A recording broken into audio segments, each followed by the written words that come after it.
收看《台风夜话》。大家好，我是小金同学。大家好，我是小贺同学。这个为什么台风夜话，其实说就是来解答一些粉丝们的什么困惑啊、疑惑的问题，然后如果我们答不好的话，希望你们也不要怪我们，因为我们已经毕竟你这么老实，尽力了。对，毕竟我们那么年轻嘛。对，我想越大烦恼越多。我想一路顺风顺水。接下来我想请你解答第一个问题。好，那我就先念一篇粉丝给我们台风树的一篇小文章。好，开始。不好意思，我习惯性不打标点符号。标点符号是指的口水还是指的钱？那他作文扣了多少分？我只想知道。今天想找你们咨询是关于参加一个社团活动的问题。社团活动。我们下个星期要抢社团。真的，我一般都不用抢，他们直接把剩下的留给我。但是我跟我们的亚历山大·罗斯基敖先生、鲍勃先生是一个社团。我参与了一个学校的社团，已经1年多了，1年多跟我一样，我也差不多1年多。那个社团其实比较厉害，玩杂技的。玩杂技的。经常举办一些大大小小的活动，社员之间也玩得挺好。那还不错呀。对啊，不错。为什么是很好呢？等一下先读下去再说。可是社团运作就是需要工作，当然。homework。homework。这是家庭。说错了。但没有人愿意工作，就懒呗。对。现在是假期啊，假期一般大家都出去玩，像我们假期啊，一般都在。因为比较勤奋嘛，一般都在跳舞之类的。你在玩，然后只是玩的比较累而已。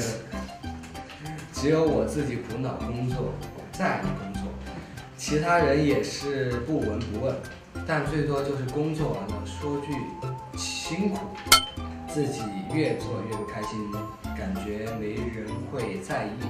主要就是这样的情况吧。大概就像是一直在付出自己的精力和时间。在上学期间，我经常熬夜为社团工作。他多少岁？不知道，社团应该是大学的吧？他应该已经高考了。我们中学都有。对啊，但是一般这些应该大学的比较。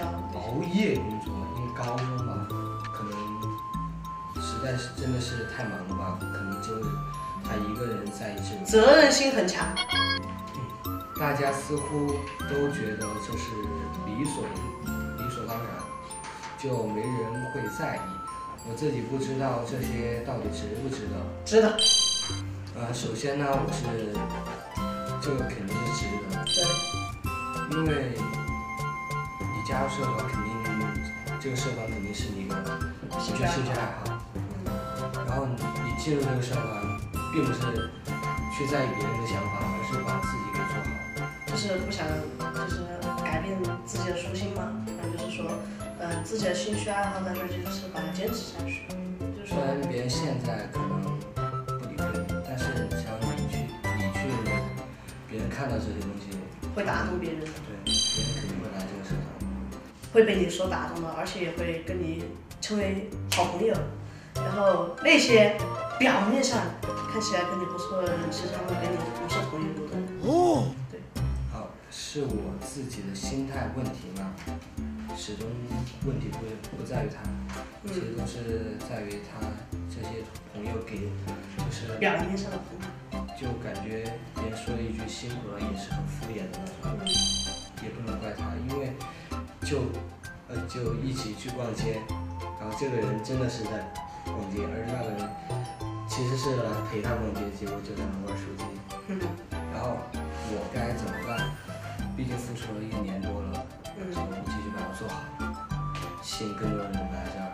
对，可能你吸引到这么多人，日后吧，吸引到人来这儿，你可能会结交更多的朋友。对，可能真心的朋友。对，真心，而且还是真心的朋友，可能会玩得很好，不是可能会一定玩得很好。对，怎么调节自己的心态啊？我有个办法吃。大家也会有觉得付出了没有结果吃。有啊，就是说，剪头发之后想让自己的头发变长，却一直变不长。你付出了吗？付出的啊，就一直想我的头发要长长，我的头发要长长，结果呢还是没变长，太有劲了。是怎样调节心态的？吃，就是吃。去海边吧。睡。欣赏一下风景。如果有好朋友的话，或者自己家人可以把这点说出来，不必就憋在心里，憋在心里反而会更难受。还可能得忧郁症。那么忧伤的事情聊完了，我们要有点愉快的事情了。好，现在开始说相声了。现在我们的角色转变了，现在是他捧我逗了哈。开始了，这个很有趣，你小时候肯定有过这个。我爸妈告诉我，我是从垃圾桶里捡来的，我没有过。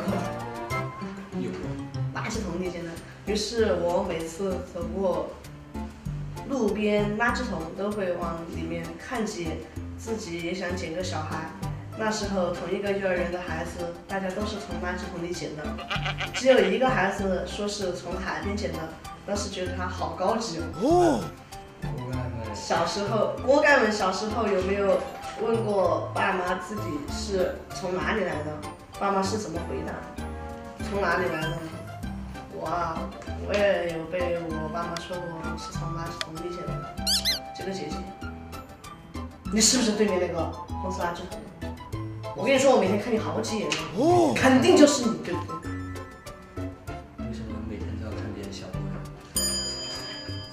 好，这个话题结束了，太尴尬了，这个话题不能聊。